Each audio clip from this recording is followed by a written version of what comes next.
মুহূর্তে অবস্থান করছি শেরপুর জেলার ঝিনাইদহ উপজেলার ঐতিহ্যবাহী মহারশী নদীর তীরবর্তী এলাকায়। আমি গোলাম রব্বানী টিটু মই বাংলা থেকে জানাচ্ছি স্বাগতম। আমি এই মুহূর্তে একটি খবর নিয়ে আপনাদের সামনে উপস্থিত হয়েছি। খবরটি অত্যন্ত গুরুত্বপূর্ণ। 2022 সালে যে ভয়াবহ বন্যায় ক্ষতিগ্রস্ত হয়েছিল এই নদীর তীরবর্তী এলাকায়, সারাটা এলাকায় ক্ষতিগ্রস্ত হয়েছে, বাড়ি ঘরগ্রস্ত হয়ে গেছে, করেছিল। কিন্তু সেখান থেকে উপায় পাওয়ার জন্য পানি উন্নয়ন বোর্ড থেকে একটি বরাদ্দ দিয়েছিল 2022 সালে। নিম্নমানের কাজ হওয়ার পরিপ্রেক্ষিতে বেড়িবাঁধটা আবারও ভেঙে যায় 2024 সালে। আবারও ভেঙে যাওয়ার ফলে এখন নদীর তীরবর্তী এলাকার মানুষ আতঙ্ক সৃষ্টি হয়। আবারও পুনরায় বরাদ্দ এসেছে পানি উন্নয়ন বোর্ড থেকে, শেরপুর পানি উন্নয়ন বোর্ড থেকে। কিন্তু সেই বরাদ্দে হিমশিম খেয়ে এবং দুর্নীতির আখ্যায় পরিণত হয়ে ধীর গতিতে কাজ হওয়ার ফলে নদীর তীরবর্তী এলাকার মানুষ যে কোনো মুহূর্তে ভেসে যাওয়ার স্বপ্ন নিয়ে এবং চিন্তাগ্রস্ত হয়ে তারা দিনাবাদ করছে। আমরা গণমাধ্যম কর্মী হিসেবে আজকে এখানে উপস্থিত হয়েছি এই পানি উন্নয়ন বোর্ডে 2024 এবং 25 অর্থ বছরে শেরপুর জেলার পানি উন্নয়ন বোর্ডের আয়ত্তায় উপজেলার মহারশী নদীর বাম বাঁধের মেরামত কাজের সর্বমোট 2160 মিটার কাজ, জিও ব্যাগ ডাম্পিং ও প্লেসিং কাজের জন্য মোট 1,67 লাখ প্রায় 75,000 টাকা বরাদ্দ এসেছে। প্রিয় দর্শক, আমরা এই মুহূর্তে আপনাদেরকে দেখাতে সক্ষম হচ্ছি নদীর যে কাজগুলি শুরু হয়েছে। বিভাগীয় প্রকৌশলী সুদীপ্ত ধর তার ফোনে যোগাযোগ করা হলে তার সাথে যোগাযোগ করা সম্ভব হয়নি, তিনি ফোন রিসিভ করেননি। এবং সংশ্লিষ্ট কর্মকর্তা আব্দুর রহিম, তার সাথে যোগাযোগ করা হলে তিনি ফোন রিসিভ করেননি। তাকে ফোন করেছিলাম।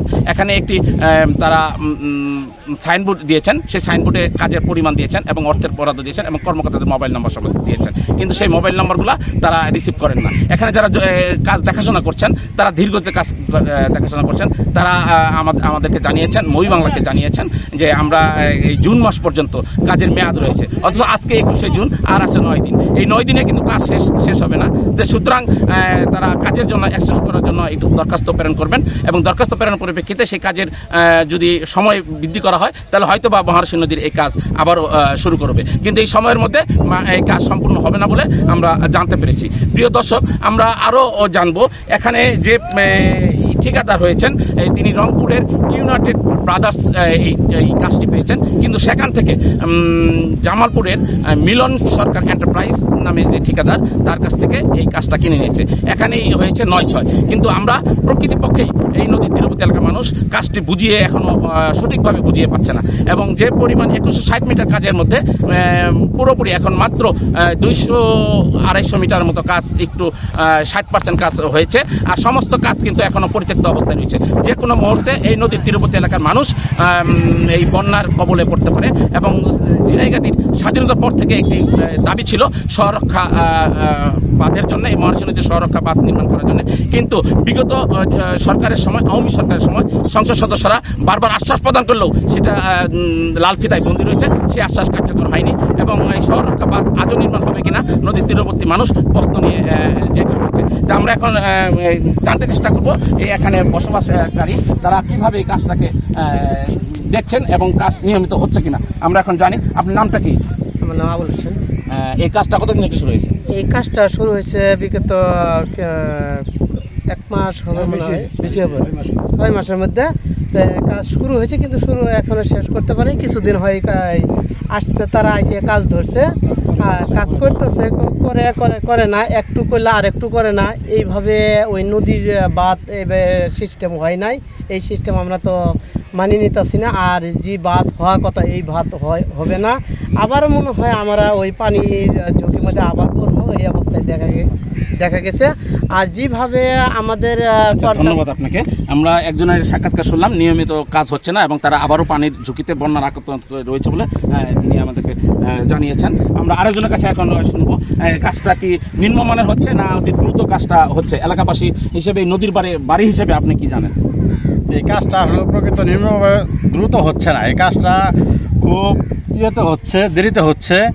আমরা কাছে, কন্ট্রাক্টরের কাছে এটি আশা করি উনি যাতে কাজটা তাড়াতাড়ি করার চেষ্টা করে। উনি আমাদের এই জিও ব্যাগ বালু দেওয়ার কথা ছিল, কিন্তু আসলে প্রকৃত উনি বালু দিয়ে জিও ব্যাগটা করে নাই, করেছে মাটি দিয়ে জিও ব্যাগ করেছে। এর ফলে আর জিও ব্যাগগুলো অনেকগুলাই হয়ে গেছে গা। আচ্ছা, ধন্যবাদ আপনাকে। আমরা জানতে পারলাম, তো এখন আমরা আরেকটু জানার চেষ্টা করবো আরেকজনের কাছ থেকে, একজন দর্শকের কাছে জানতে চাবো যে আমরা আরেকজন কাছে জানতে চেষ্টা করবো তার নদীর বাড়িতে তার বাড়ি এবং সেই নদীতে কিভাবে বসবাস করতেছে এবং এই দুর্ভোগ কি জনগণের মাঝে আরও থাকবে, না এটা সমাধানের জন্য চিরস্থায়ী একটি শহর রক্ষা বাঁধ নির্মাণ করার মতো প্রয়োজন বলে মনে করি। এটা গত 2 বছর ধরে যে কাজ চলতেছে, গত বছর কাজ করে বন্ধ করে ছেড়ে চলে গেছে, আবার ভাঙ্গে পুনরায় সমানই 24 সালের পরে 25 সাল করছে। এর মধ্যে যে কাজ প্রায় দীর্ঘ 6 মাস যাবৎ কাজ করতেছে, একদিন করে 5 দিন নাই, একদিন করে 5 দিন, এইভাবে আমাদের রাস্তাঘাটে চলাফেরা করার এমন কষ্ট হইতেছে সেটা বলার বাইরে। গাড়ি নিয়ে আসতে পারি না, হাইটে চলাফেরা করবো এই পরিবেশও নাই, আবার কখন ভেঙে যায় সেটাও বলা যায় না। কাজটা এমন ধীরে করতেছে সেটা বলার বাইরে। এখন কাজ করার মতো কিছু যদি কন্ট্রাক্টরে বলা হয়, সে কথার কোনো উত্তরই দেয় না, যেমনি হয় এমনি করবো আমরা কাজ। আপনাদের সমস্যা হলে আপনারা উপর মোল্লায় যায় কথা বলেন, এই বন্ধু আর কি বলবো আমি। প্রিয় দর্শক, আমি এই মুহূর্তে আপনাদের জনগণের সাক্ষাৎকার নিয়ে আপনাদের সামনে দু একটি কথা তাদেরকে শোনানোর জন্য আমি প্রস্তুত ছিলাম।